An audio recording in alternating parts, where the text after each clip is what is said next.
Hello friends, I am George McCon and welcome back to JJ's Classroom. If you like my videos, then don't forget to subscribe my channel as well as to hit the like button. In today's video, I am going to discuss with you three important methods of solvent extraction. So now move to the lecture. So that is batch extraction, continuous extraction and the counter current method. Method number one, the batch extraction. This technique is used when the distribution ratio of the solute is large. In a laboratory purpose, that means when the solvent extraction is done in laboratory, the technique is known as a batch extraction. And the technique is also used when the distribution ratio of a solute is large. Okay, I discussed this point in during the limitation of the law of distribution. The distribution ratio is large. That means K is equal to C organic by C aqueous. That is the distribution ratio. Okay, if you want that your distribution ratio is larger or higher, then which quantity is higher in that ratio? That is the denominator term C organic. Okay, the meaning of that is the amount of solute extracted by the organic solvent or extractant is higher, okay, compared to the amount of solute remain unextracted in the aqueous phase. If your denominator is higher, C organic is higher compared to C aqueous, in that case the ratio must be larger, that you got the higher value of the distribution ratio. So in those kind of cases, that means when you mix two immiscible solvent, and if the distribution ratio is higher, you can go for batch extraction. The apparatus used for that batch extraction process is known as the separating funnel. I give you a diagram of separating funnel also later on in the video. Now in this technique there is a single equilibrium between the two phases. Okay, for chemical equilibrium it is necessary that two phases are in contact as well as in a steady state. Okay, that means when you shake the separating funnel according to the process, and after that when you put the funnel in a stand, what happened? There was no movement of both the phases. They are in a steady state and in contact with each other. So there was a chances of chemical equilibrium of a solid between two phases. Now here the process of batch extraction is there. The solution from which the solute is to be extracted is mixed with another solvent in a separating funnel. Okay, in separating funnel, the original solution, we can say that the solute is dissolved in that phase is mixed with the extractant. Here in that case, that is maybe your organic solvent is there. If your solute is dissolved in an aqueous phase, your organic solvent is the extractant. Both are mixed in a separating funnel. Then the separating funnel is shaped for 30 minutes or more than that, okay, thoroughly and continuously, so that at particular that time in your separating funnel both the solvent are temporarily mixed with each other. That is called temporary emulsion. Okay, then when you put the separating funnel in stand, both phases are settled down. Okay, that means both phases are immiscible with each other. Because of that reason they are separated from each other. So two phases to be settled in a separating funnel. Okay, again take the aqueous solution in the funnel and mix with the organic solvent. That means when you separate the organic phase after the practical, still there was the aqueous phase in the funnel. Now freshly new organic solvent is added in the funnel, same process is repeated. Okay, where I discussed that point in an account of the solvent extraction. I think you remember that statement, the solvent extraction is more complete if it is done in a several installment rather than a single installment, single operation. So that is called repetition of the process to obtain the maximum amount of a solute extracted out. So that is all about the batch extraction. Now some diagrams are here. Okay, that is a diagram of a separating funnel. That is the organic phase, that is the aqueous phase. Here two ends are there, a stopcock here. Okay, the one knob is here. If when you set that separating funnel, what happens, these two phases are mixed with each other temporarily. Then here your separating funnel is okay climb in a that is a burette clamp. Okay, if you do not have that, then you can simply put your separating funnel in a tripod stand also. Okay, if you want to use organic phase for the analysis, then by opening that cork and just pipette out your organic solvent organic phase for the analysis for the titration. If you want to analyze the aqueous phase, then simply open that cork and collect the aqueous phase in the beaker and then pipetting out your aqueous phase for the further analysis. That means by this way you can easily go for analysis of organic phase and also for the aqueous phase. Okay, that is a one more diagram, okay, indicating that here in first funnel more organic solvent soluble compounds here. Okay, that is the organic phase, below is aqueous phase. Here your solute is more soluble in a organic phase, while in that one your solute is more soluble in a aqueous phase or water. The next point, that is the continuous extraction. The word itself suggests that one phase must be in a continuous motion. That is called continuous extraction. And generally organic phase, that is your extractant, in many cases is in a continuous flow, that is in a continuous motion. So the first line, the technique is applicable when the distribution ratio of the solute is low. Okay, now compare between batch and continuous. In batch the distribution ratio is very large, while in continuous the distribution ratio is very low. When the distribution ratio of a solute between two phases are low, you must go for continuous extraction rather than batch extraction.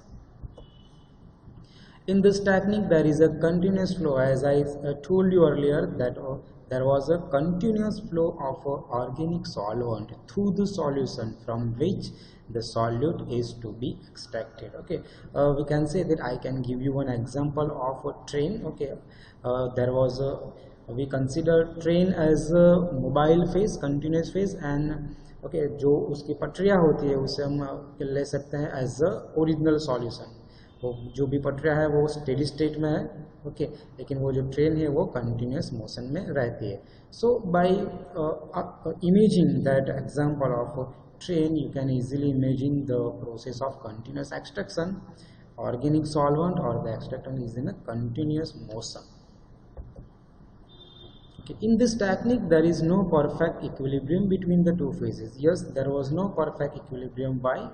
Because for equilibrium two phases must be in contact and in a steady state, but here the two phases are in contact but they are not in a steady state. Why? Because the organic solvent is in a continuous motion. That's why there is no perfect equilibrium between the two phases.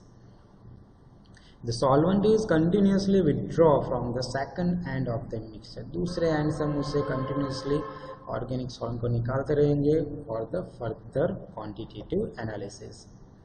ठीक है, ये जो point है, if the solvent is volatile, it can be recovered by distillation and reuse.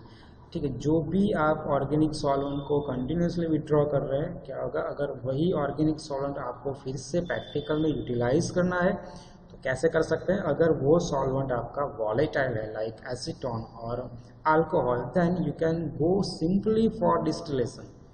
Okay, when you go for distillation, that your solvent is undergo, okay, it becomes volatile. That's why it becomes in vapor phase. Then with the help of a condenser, you know the simple principle of that distillation, it distill out, okay, it condense and it convert into the liquid, once again liquid. So that what happen in that flask you utilize for the distillation, the solvent is volatile, it removed and collected in another beaker. The amount that is extracted by the organic solvent is kept in that flask in a solid form. That means you can easily analyze that solid content of the solute that is dissolved, that is extracted by the organic solvent for quantitative determination. The extracted solute is remove from the organic phase for further analysis. जैसे मैंने आपको बोला जो जब भी आप organic solute को वहाँ से डिस्टिल आउट कर लेंगे तो क्या हो जाएगा, वहाँ पे उसके जो भी रेसिड्यू है वो वहाँ पे आपको मिलेंगे। वो रेसिड्यू जो मिलेंगे आपको वो कहाँ से आए होंगे, जो एक्वियस फेज में से ऑर्गेनिक सॉल्यूट ने उसे एक्सट्रैक्ट किया होगा, वहाँ से हमें वो अमाउंट है पूरा मिल जाएगा। ठीक है, ओके ये जो प्रोसेस है the removal of solute is known as a stripping. Okay, और 2 marks short question keep in mind, ये जो यूनिवर्सिटी एग्जाम्स होते हैं TYBSc में, यहाँ पे ये क्वेश्चन होता है 2 marks. Define the term stripping, the removal of solute, the extracted solute is remove from the organic phase for further analysis, that is known as stripping method. ठीक है, इसके ये जो टॉपिक की जो पहली लाइन थी, the distribution ratio of the solute is low, ये MCQ पर्पज़ के लिए भी 1 मार्क्स में ये क्वेश्चन होता है। सिमिलरली बैच एक्सट्रैक्शन में अगर पहली लाइन हम देखें जहाँ पे डिस्ट्रीब्यूशन रेशियो की वैल्यू लार्जर थी, वो भी हम MCQ के लिए वहाँ पे हम यूटिलाइज कर सकते हैं। ठीक है, तो ऐसे ये क्वेश्चन हमें 3 या 4 2 या 3 तरीके से हम इसे ले सकते हैं। Exam oriented, exam point of view, MCQ के बेस पे ले सकते हैं। स्ट्रिपिंग का 2 मार्क्स का शॉर्ट क्वेश्चन आ जाएगा, ये पूरा राइट है, short not on continuous extraction, ये पूरा क्वेश्चन भी हम वहाँ पे 2 या 3 मार्क्स में हम ले सकते हैं। वैसे ही राइट है short note on batch extraction भी पूरा हम 2 या 3 मार्क्स में ले सकते हैं। ये जो पूरा क्वेश्चन है batch extraction, continuous, counter current, ये पूरा क्वेश्चन हम लॉन्ग क्वेश्चन 5 या 6 मार्क्स के वेटेज में भी हम इसे ले सकते हैं। ठीक है, आगे देखते हैं। इसमें डायग्राम यहाँ पे आपको दिया हुआ है, ये जो भी एक्वियस फेज है ऑर्गेनिक फेज के साथ मिक्स करते हैं, एक्सट्रैक्शन वेसल में जाएगा, वहाँ से जो भी ऑर्गेनिक फेज है जो सॉलिड को एक्सट्रैक्ट कर रहा है वो कहाँ पे जाएगा, स्ट्रिपिंग वेसल में। यहाँ पर क्या होगा, यहाँ से हम जो भी ऑर्गेनिक फेज है उसे वॉलेटाइल है उसे यहाँ से हम रिमूव करेंगे तो वो रिसाइकल होके कहाँ पे पहुँच जाएगा, फिर से एक्सट्रैक्शन में हम उसे रीयूज कर पाएंगे। यहाँ पे जो भी रेसिड्यू, जो भी आपका सॉलिड जो सॉलिड फॉर्म में बचा रहेगा after the distillation of the Organics solvent, उसे हम फिर एक्वियस फेज ऐड करके वहाँ से क्या उसे सॉल्यूबल करके दूसरे आंसर में उसे निकाल देंगे, ताकि फिर से उसे क्वांटिटेटिव एनालिसिस के लिए या फर्दर प्रोसेस के लिए हम उसे यूटिलाइज कर पाए। ये जो यहाँ पर बाकी जो रहता है after your organic phase is removed, ठीक है, उसे बोलेंगे रैफिनेट। तो ये रैफिनेट क्या है उसका डेफिनेशन भी मैं आपको दे देता हूँ। रैफिनेट का मतलब होता है the liquid stream which remains after solute from the original liquid are remove through the contact with an immiscible liquid. Okay, जो भी इमिसिबल लिक्विड हम आप ऐड करते हैं वो जब सॉल्यूट लेकर वहाँ से हम उसे जब रिमूव कर लेते हैं तो क्या होता है, कुछ एक्वेस फेज वहाँ पे बचा रहता है। वो जो एक्वेस फेज है उसमें क्या रहेगा, जो भी सॉल्यूट अनएक्सट्रैक्टेड है वो हमें वहाँ पे एक्वेस फेज में मिलेगा। वो जो हमारा एक्वियस फेज है आफ्टर सिंगल ऑपरेशन और 2 ऑपरेशन और multiple operation, that aqueous phase is known as raffinate. ये इसका डायग्राम हो जाएगा कंटिन्यूस एक्सट्रैक्शन का। ठीक है, ऐसी इसकी असेंबली यहाँ पे राउंड बॉटम फ्लास्क है, यहाँ पे सॉल्वेंट रहेगा उसे हम कंटिन्यूसली बॉईल करते रहेंगे। दूसरा आपका सॉल्वेंट है यहाँ पर रहेगा ऑर्गेनिक सॉल्वेंट, कंटिन्यूस यहाँ पर से ये कहाँ पर जाएगा, ये से ऊपर रिफ्लक्स कंडेंसर में जाएगा, जहाँ पे फिर से हम वेपर को लिक्विड में कन्वर्ट करके उसे रीयूज कर पाएंगे। ये हमारा एक्वियस फेज रहेगा जहाँ से आपका जो सॉल्यूट है वो सॉल्यूट क्या हो रहा है, वहाँ से एक्सट्रैक्ट हो रहा है ऑर्गेनिक फेज के साथ। यहाँ पे जो भी ऑर्गेनिक फेज है जहाँ यहाँ से ऊपर जाएगा, सॉल्यूट को लेकर यहाँ से बाहर निकल जाएगा। ठीक है, दूसरा जो एक डायग्राम उन्हें दिया है ये कंपैरिजन है। जब आपका जो ऑर्गेनिक फेज है एक्सट्रैक्टेंट है उसकी डेंसिटी अगर वाटर से ज़्यादा है, that means it is heavier than water and lighter than water. अगर वो हैवियर है, वाटर से ज़्यादा अगर डेंसिटी उसकी हो जाएगी तो वाटर कहाँ पे रहेगा, ऊपर के लेयर में रहेगा, ऑर्गेनिक फेज नीचे के लेयर में रहेगा।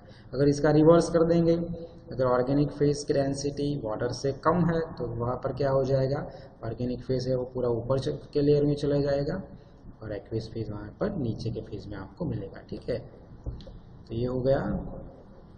तीसरी जो मेथड है वहाँ पे आते हैं काउंटर करंट एक्सट्रैक्शन। ओके, ये जो काउंटर करंट एक्सट्रैक्शन मेथड है दोस्तों, ये जो है वो पूरा कॉम्बिनेशन है दोनों बैच एक्सट्रैक्शन और कंटिन्यूस का। ठीक है, एक एजम्पशन ऐसे लगा लेते हैं हम कि बैच एक्सट्रैक्शन में क्या हुआ था, दोनों जो फेज है वो स्टेडी थे, कंटिन्यूस में क्या हुआ था, एक स्टेडी था एक मूवेबल था। तो अभी तीसरी जो एजम्पशन हमारी बाकी रही वो क्या हो जाएगी कि दोनों जो है वो मूवमेंट में हो गए। ठीक है, बैच में क्या होता है, दोनों स्टेडी है। कंटिन्यूस में क्या होता है, एक स्टेडी है एक मूवेबल है। तो काउंटर करंट में क्या होगा, दोनों ही जो फेज है वो आपके पैरेलल मूवमेंट में रहेंगे। इसे हम बोलेंगे काउंटर करंट एक्सट्रैक्शन मेथड।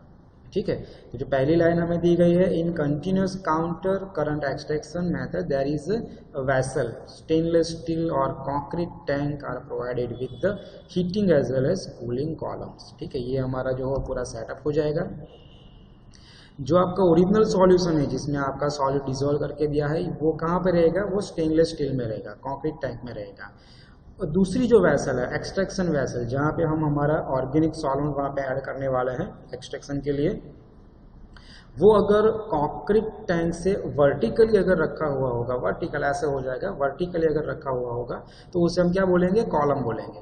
लेकिन अगर आपका जो एक्सट्रैक्शन वेसल है ये कंक्रीट टैंक से ऐसे हॉरिजॉन्टली रहेगा तो उसे हम क्या बोलेंगे, मिक्सचर बोलेंगे या सैटलर बोलेंगे। ठीक है, तो ये दोनों वर्ड आपको पता होने चाहिए। अगर वर्टिकली है तो उसे कॉलम बोलेंगे, अगर हॉरिजॉन्टल है तो उसे मिक्सचर बोलेंगे। एक और कंपोनेंट है जिसे हम बोलते हैं सैटलर। Okay, in mixer Sattler process, what happened? Both the solution, that means original solution and your organic extractant, both are pumped continuously. That's why it is known as a counter current extraction method. Pump continuously in the mixer so that the parallel flow, it's like that, the parallel flow of the original solution and solvent is obtained. इसे हम ऐसे ले सकते हैं, दो train एक साथ जा रही है, ठीक है, एक ही स्पीड से जा रही है, उसे बोलेंगे पैरेलल फ्लो। एक है हमारा ऑर्गेनिक सॉल्यूशन, दूसरा हमारा क्या होगा, एक्वेस सॉल्यूशन। ठीक है, ओरिजिनल सॉल्यूशन में सॉल्यूट डिसॉल्व है, यहाँ पे ऑर्गेनिक सॉल्वेंट है एक्सट्रैक्टेंट, वहाँ पे क्या होगा, वो उसे एक्सट्रैक्ट करेंगे। यहाँ पे मेन बात क्या होनी चाहिए, दोनों ज़्यादा से ज़्यादा एक दूसरे के कॉन्टेक्ट में रहने चाहिए ताकि ज़्यादा एफिशिएंसी से हम सॉल्यूट को एक्सट्रैक्ट कर पाए। अगले पॉइंट में वो मैं डिस्कस करने वाला हूँ आपके साथ। So after some time the mixture of liquid are decanted in a vessel known as a sattler. यहाँ पे sattler की जो वो काम है वो क्या होगा कि आफ्टर टाइम वैसे जो पैरेलल फ्लो चल रहा है, हम एक एंड पर क्या करते हैं, दोनों को हम सैटलर में डिकांट कर लेते हैं, वहाँ पे उसे ले लेते हैं। अगर आपके पास सेपरेटिंग फनल है तो सेपरेटिंग फनल को भी आप सैटलर के तौर पर यूज़ कर सकते हैं। तो सैटलर का काम क्या है, नाम जिसका दिया है सैटलर, वहाँ पे दोनों ही फेस सैटल डाउन हो जाएंगे। देखिए दोस्तों, काउंटर करंट एक्सट्रैक्शन वो दोनों का कॉम्बिनेशन हो गया। सैटलर में क्या हो रहा है, बैच एक्सट्रैक्शन हो रहा है, क्योंकि वहाँ पे दोनों फेज सेटल डाउन है, एक दूसरे के कांटेक्ट में स्टेडी है, तो वहाँ पे क्या हो जाएगा, केमिकल इक्विलिब्रियम वहाँ पे एस्टैब्लिश होगा। कहाँ पे, सैटलर में। लेकिन अगर हम एक्सट्रैक्शन वेसल की बात करें जहाँ पे दोनों ही फेजेस कंटिन्यूस पैरेलल फ्लो उसका चल रहा है, तो वहाँ पे क्या होगा, दोनों पैरेलल फ्लो है, दोनों कंटिन्यूस है, वहाँ पे कोई भी केमिकल इक्विलिब्रियम हमें देखने को नहीं मिलेगा। तो वो जो पार्ट है एक्सट्रैक्शन वेसल का, वो कंटिन्यूस एक्सट्रैक्शन के तरह से प्रिंसिपल पे काम कर रहा है। लेकिन सैटलर में जब हम दोनों फेजेस को डिकांट कर लेते हैं तो वहाँ पे प्रिंसिपल उसका अलग हो जाता है, वहाँ पे बैच एक्सट्रैक्शन के तौर पर काम करता है, वहाँ पे केमिकल इक्विलिब्रियम एस्टैब्लिश हो पाएगा। Okay, again the process repeated, जैसे हमने पिछले मेथड में बोला था, रिपीटेशन, आप जितना ज़्यादा रिपीटेशन करोगे उतना ही ज़्यादा आपको अमाउंट ऑफ सॉल्यूट ज़्यादा मिलेगा, एक्सट्रैक्ट ज़्यादा हो पाएगा इन मल्टीपल स्टेजेस। ठीक है, ये पॉइंट मैंने अभी आपसे बात की थी आगे। Main object of the extraction at any time is achieve close contact. वहाँ पे क्लोज कॉन्टैक्ट दोनों के बीच में होना चाहिए। ऐसा नहीं होना चाहिए कि दोनों एक दूसरे से अलग अलग पैरेलल फ्लो में चल रहे हैं, वहाँ पे कोई एक्सट्रैक्शन होगा ही नहीं। दोनों जो फेज है एक दूसरे के कॉन्टैक्ट में होने चाहिए ताकि हम ज़्यादा से ज़्यादा फास्ट और एफिशिएंट ट्रांसफ़र कर सके सॉलिड का। ठीक है, अभी कॉलम की बात कर लेते हैं, ये इतना ज़्यादा इम्पोर्टेंट नहीं है लेकिन हमारे सिलेबस में इसलिए बात कर रहे हैं इसके बारे में। 4 types of column are there, spray column, Scheibel column, perforated column and the rotating disc column. चलिए डायग्राम के साथ इसे एक्सप्लेन करते हैं। पहले काउंटर करंट एक्सट्रैक्शन का डायग्राम यहाँ पे देख लेते हैं। देख सकते हैं यहाँ पे ये जो सॉल्यूट है, फीड कंटेनिंग सॉल्यूट, सॉल्वेंट, दोनों का कंटिन्यूस फ्लो यहाँ पे दिख रहा है आपको। एक्सट्रैक्ट यहाँ से होगा और यहाँ पे आपको रैफिनेट मिलेगा। ये जो पूरा इंडस्ट्रियल जो पूरा व्यू आपको दिया गया हुआ है, यहाँ पर से सॉल्वेंट का कंटिन्यूस फ्लो मिल रहा है, यहाँ पे सॉलिड जो है आपका सॉलिड उसका कंटिन्यूस फ्लो आपको मिल रहा है। ठीक है, ये जो पूरा यहाँ पे आपको जो दिया हुआ है वेसल, ये पूरा मोटर है, ये घूमता रहता है कंटिन्यूसली ताकि दोनों जो है वहाँ पे अच्छे से मिक्स हो पाए, कंटिन्यूस फ्लो में वो मिक्स हो पाए। एक एंड से क्या होता है आपका जो पूरा एक्सट्रैक्ट है वो निकल जाता है, दूसरे एंड पे जो आपका सॉलिड डिस्चार्ज है वो निकलता है। यहाँ पे आपको हीटिंग और कूलिंग जैकेट्स यहाँ पर दिए हुए होते हैं। ठीक है, तो ये हो गया आपका काउंटर करंट एक्सट्रैक्शन। अब बात करते हैं कुछ कॉलम्स के बारे में। ये जो है सिंपल स्प्रे कॉलम्स है। ठीक है, यहाँ पे क्या होता है, यहाँ पे जो पहला वाला जो कॉलम है यहाँ पर हैवी लिक्विड है उसका कंटिन्यूस फ्लो चल रहा है, और लाइट लिक्विड है वो वहाँ पे डिस्पर्स किया हुआ है। यहाँ पे उसका रिवर्स है, लाइट लिक्विड को डिस्पर्स कर दिया है और हैवी लिक्विड है उसका कंटिन्यूस फ्लो वहाँ पे चल रहा है। ठीक है, दोनों रिवर्स है। यहाँ पे अगर हैवी लिक्विड का कंटिन्यूस फ्लो है तो यहाँ पे लाइट लिक्विड का कंटिन्यूस फ्लो आपको देखने को मिलेगा। That is a spray column. Perforated plate columns, यहाँ पे जो प्लेट्स आपको दी हुई है, ठीक है, यहाँ से जो भी आपका हैवी फेज इनलेट है, यहाँ पे लाइट फेज का इनलेट है, यहाँ डिस्पर्जन यूनिट दिया हुआ है, यहाँ से हैवी फेज बाहर निकलेगा, यहाँ से लाइट फेज बाहर निकलेगा। Those are the plates, perforated plates. ठीक है, अभी ये जो दूसरा है rotating disc contactor, RDC column, rotating disc contactor.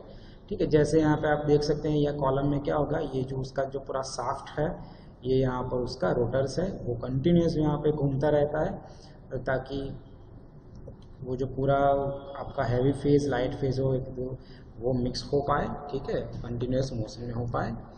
ये जो स्कीबल कॉलम है, दोनों यहाँ पे डिफरेंस क्या हो जाएगा, सिर्फ जो एक यहाँ पे कंपोनेंट दिया हुआ है that is called horizontal inner buffer, सिर्फ यहाँ पे ये बफर्स नहीं है, बाकी जो उसका प्रोसेस है वो सेम हो जाएगा। रोटेटिंग शाफ्ट यहाँ पर भी दिया हुआ है। So those are some columns that is utilized for extraction or counter current extraction method. Okay, so I hope you like today's video. If you have any doubt in your mind regarding to today's lecture or regarding to my previous lectures, then you go in JJ's classroom. Okay, watch the video and post your question in the comment box so that whenever I see your question I give you the answer.